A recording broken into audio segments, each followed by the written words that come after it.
నిర్మాతలతో film chamber ప్రతినిధులు సమావేశమయ్యారు. ఈ సమావేశానికి ఠాగూర్ మధు, స్రవంతి రవికిషోర్, రాధామోహన్, జాన్వీ నారంగ్, మైత్రి సీఈఓ చెర్రీ, చెరుకూరి సుధాకర్, భరత్ చౌదరి, అభిషేక్ నామా హాజరయ్యారు.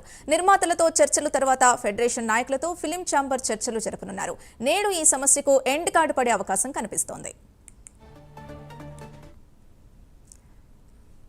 రైట్, ఇక ఇదే అంశానికి సంబంధించి పూర్తి డీటెయిల్స్ మా ప్రతినిధి మోహన్ అందిస్తారు. మోహన్. సింధు, ఈరోజు సినీ ఎంప్లాయీస్ ఫెడరేషన్ వాళ్ళు చేస్తున్నటువంటి సమ్మె 18వ రోజుకు చేరుకుంది.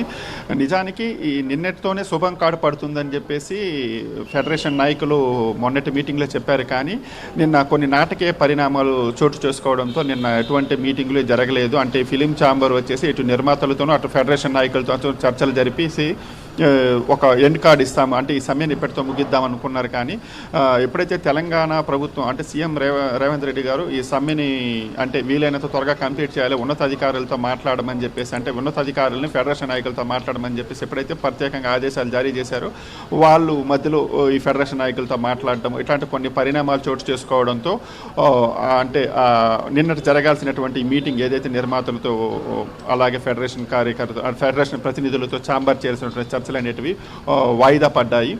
ఈరోజు యాక్టివ్ ప్రొడ్యూసర్స్ ఎవరైతే ఉన్నారో వారితో ప్రస్తుతం ఫిలిం ఛాంబర్ అనేది చర్చలు జరుపుతుంది. ఫిలిం ఛాంబర్ అధ్యక్షుడు భరత్ భూషణ్, అలాగే సెక్రటరీ దామోదర్ ప్రసాద్, ఇతరులు ఈరోజు ఇప్పుడు మీటింగ్ జరుగుతుంది. దీంట్లో అంటే ప్రొడ్యూసర్స్ తరఫున వచ్చేసి జాన్వీ నారంగు, అలాగే మైత్రి సీఈఓ చెర్రీ, సుధాకర్, చెరుకూరి, రాధామోహన్ ఇట్లాంటి యంగ్ ప్రొడ్యూసర్స్ అందరూ ఇప్పుడు చర్చలు జరుపుతున్నారు. దీనిపైన మరింత క్లారిటీ అయితే ఇంకా కొద్దిసేపట్లో వస్తుంది. అంటే నిర్మాతలు ఛాంబర్ అంటే కొన్ని కండిషన్స్ పెట్టారు వీళ్ళకి సంబంధించి, అంటే కొన్ని కండిషన్స్ పెడితే మేము వేతన పెంపుకి సంబంధించి మేము చేస్తాము అని చెప్పేసి వాళ్ళు చెప్పారు.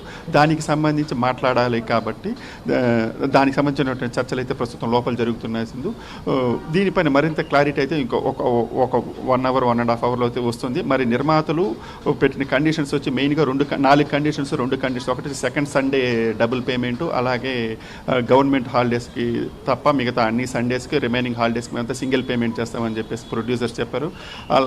వీటిపైన అలాగే నెక్స్ట్ వచ్చేసి దీనిపైన వచ్చేసి ఒక క్లారిటీ తీసుకుంటున్నారు అనమాట. అంటే ఫెడరేషన్ వచ్చేసి ఇట్లా ఈ కండిషన్స్కి మేము ఒప్పుకోవడం వల్ల మాకు లాస్ అవుతుంది అని చెప్పారు. నెక్స్ట్ ఫ్లెక్సిబుల్ కాల్ షీట్ అనమాట. అంటే ఒకప్పుడు 6 to 6 ఉండే కాల్ షీట్ని 9 to 9 కూడా కన్సిడర్ చేయమంటున్నారు. మెయిన్గా సండేస్ కూడా వీళ్ళు ఓకే, ఫెడరేషన్ నాయకులు ఓకే చెప్పారు. కానీ ఈ ఫ్లెక్సిబుల్ కాల్ షీట్ అంటే 6 to 6 ఉన్నదని మరి 9 to 9 కూడా కన్సిడర్ చేయమంటున్నారు. ఈ విషయంపైన ఫెడరేషన్ నాయకులకి మామూలుగా ఈ నిర్మాతలకి మధ్య చిన్న అంటే ఆ గ్యాప్ అనేది కంప్లీట్ కాలేదు. ఇప్పుడు దీనికి సంబంధించి చర్చలు మరింత వేగవంతమయ్యాయి. మరి ఇప్పుడు అంటే ఒకవైపు తెలంగాణ ప్రభుత్వం కూడా ఈ సమస్యను వీలైనంత త్వరగా పరిష్కరించేసి అంటే షూటింగ్లు త్వరగా స్టార్ట్ చేయాలని చెప్తున్నారు. ఎందుకంటే ఇప్పటికే ఇది 18వ రోజు. ఈ రోజు అంటే సినీ కార్మికులు అంటే డైలీ లేబర్స్ కాబట్టి అంటే వాళ్ళ డైలీ అంటే వాళ్ళు తీసుకున్న వేతనాలు లేకపోతే వాళ్ళ కుటుంబాలు అనేది చాలా ఇబ్బంది పడతాయి. కాబట్టి వీలైనంత త్వరగా ఈ సమస్యను పరిష్కరించాలని చెప్పి ఫెడరేషన్ కానీ ఛాంబర్ కానీ త్వరితగతిన చర్చలు చేస్తున్నారు. కానీ కొన్ని చిన్న కండిషన్స్ ఏవైతున్నాయో ఒక 2 కండిషన్స్ వాటి వల్ల ఇప్పటి వరకు ఆలస్యం అవుతూ వచ్చింది. దాంట్లో కూడా ఒక కండిషన్ క్లియర్ అయిపోయింది సెకండ్ సండేకి సంబంధించి. ఇప్పుడు ఫ్లెక్సిబుల్ కాల్ షీట్ ఏదైతే ఉందో దానికి సంబంధించిన చర్చ అయితే నడుస్తుంది. అది క్లియర్ అయితే దానికి సంబంధించి నెక్స్ట్ ఫెడరేషన్ నాయకులతో ఛాంబర్ ప్రతినిధులు సాయంత్రం చర్చలు జరిపే అవకాశాలు అయితే ఎక్కువగా కనిపిస్తున్నాయి. మరి దీనిపైన అంటే సాయంత్రానికి పూర్తి స్థాయిలో ఒక క్లారిటీ వస్తుంది. మరి సమ్మె నెక్స్ట్ రోజుకి అంటే ఇదే నెక్స్ట్ రోజు కొనసాగుతుందా లేదా ఈ రోజుతోనే క్లియర్ చేసేస్తారా అనేది మరి కొంతసేపట్లో క్లియర్ అంటే ఒక క్లారిటీ వస్తుంది. Sindhu. Right, thank you Mohan.